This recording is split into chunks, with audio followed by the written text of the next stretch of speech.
to Shaun Connors.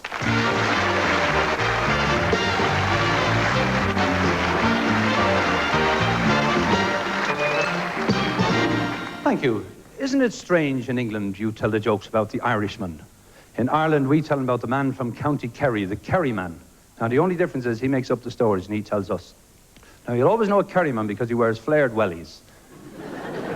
And he takes little steps at that because the string is still on the back. And you know a Kerry woman because she always wears her tights over her jeans. I met a Kerryman in Birmingham yesterday. He says, because he says the people in England are gone religious mad. Everybody's going around with a Bible under their arm. I didn't want to tell him it's just people bringing their video films back. He's driving through Birmingham in his new JCB GT. He breaks down, he gets on the phone to the AA, he says, could you come out quick? So what's wrong? He says, my new JCB GT has broken down. The fella says, what gear are you in? He says, me brown jacket and me grey trousers. It's only a joke.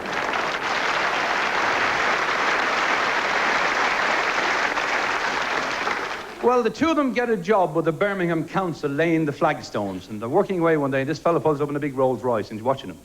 The man says, would you have a look at that fella there? He's watching us very carefully. I wonder, is he in the same business as ourselves, laying the flagstones? I better talk to him. Because always says, how are you? You in the same business as ourselves, laying the flagstones? He says, no, he says, actually, he says, I'm a precision engineer. He says, never heard of that. He says, what does that mean? Well, he says, it actually means, he says, I have to work to within 1,000 of an inch. Oh, it should be no good in our job, he says. We got to be spot on. It's only a joke. Thank you.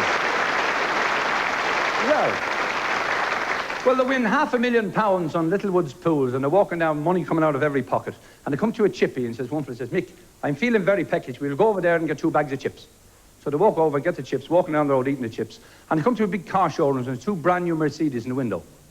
Well, so Mick, he says, wouldn't you and I look very well driving around Kerry in those 2 big cars? We'll go in and get them. So he says, we'll have them 2 cars there. The man says, I'll get them. He says, no, you won't. He says, you got the chips.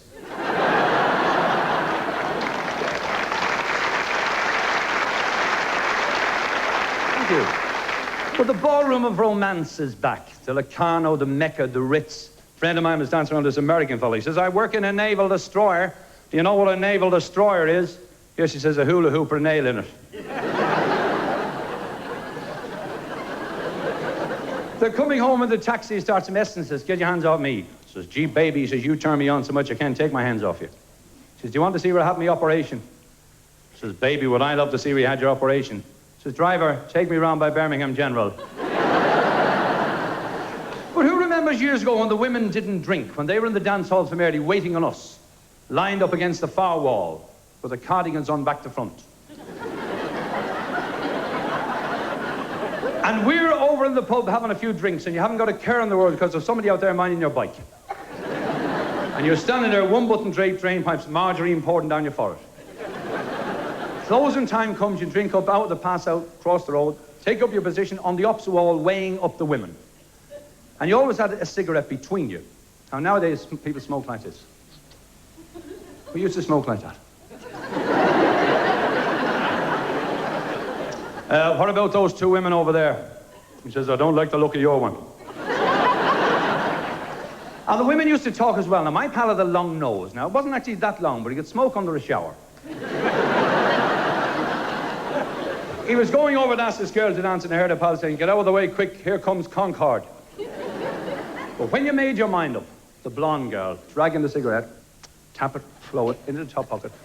And the women always knew it was a Dublin fella, a city fella, or a Kerry fella coming over. Kerry fella coming over like this. And the 2 girls saying, Mother of God, I hope that creep is not coming over to us.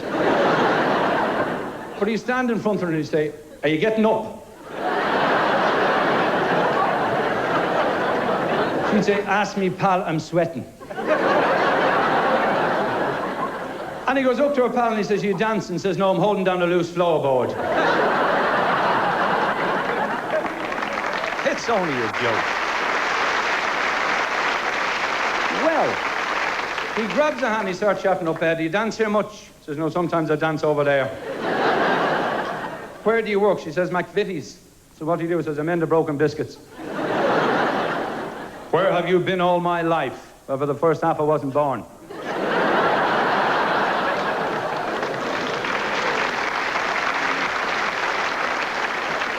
Says the second half I was hiding.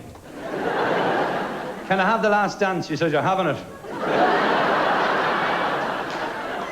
He says, can I drive you home? She says, with your car? No, he says, a whip. And you give her a lift home on the racing bike with the dropped handlebars. You're pedaling for 45 minutes, you realise you're the other side of Dudley. By the way, where do you live? Wolverhampton. Says you, it's a pen pal you want. Well, you meet her the next night, you take her into the pub, and she's got about 10 vodkas, and she's sober as a judge. And you have 10 pints of Guinness, and you are stoned out of your mind. Closing time, she's helping you out the door. She says, I feel very hot. She says, I'm not surprised, get the price of a ton of coal inside you. Thank you.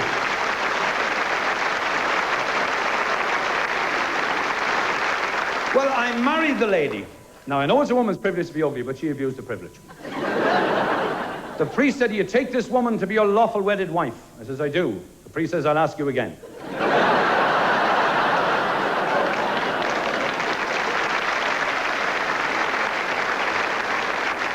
He says, do you take her for better or for worse? I says, I'll take her for better. If she gets any worse, I'll let you know. Well, we went on the honeymoon. It was time for bed. She says, Shaun, she says, the girls told me I was going to get what's what tonight, so you must have it. I said, that's very strange. He says, the lads told me I was going to get what's what, and I thought you'd have it. Well, she says, if you haven't got it, and I haven't got it, they've hidden it. And we'll find it. Well, we're looking everywhere, through the cases, through the wardrobe, through the drawers. I get under the bed. As I'm getting out, the string of my pajamas caught in the spring of the bed. I stood up and pajama trousers fell down. She says, what's that? I says, what's what? She says, you've had it all the time.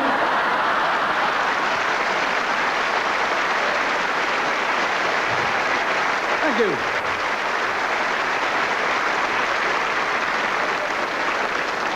Ladies and gentlemen, I've got to go now, but I'll leave you with a little thought.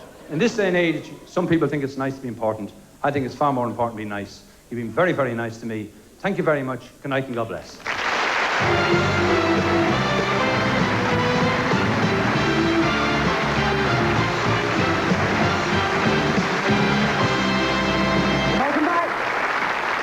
Welcome back. Before the break, we were laughing with Shaun Connors. Well, what did you think? I mean, bearing in mind that anything you say could be taken down and used in evidence against you.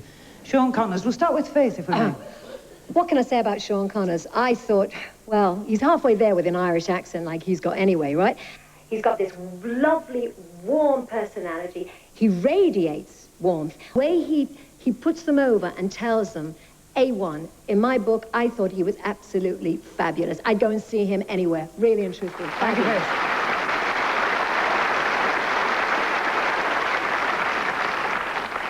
Bernie. Yes, I thought he was terrific. As I said before, to do a stand-up comedy spot is the hardest thing to do.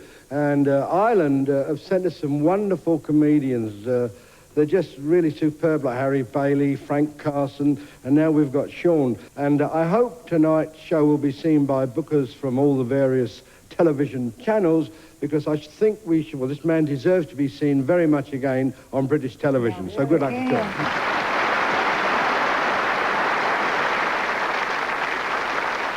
Thank you, Bernie. John. This laughing policeman was slick, relaxed, and very, very funny. He's a natural because he did what is almost impossible to do unless you get years of experience. He made it look effortless. He went out there and told joke after joke after joke. And I hope he gets his chance. He deserves it. Thank you, Bernie.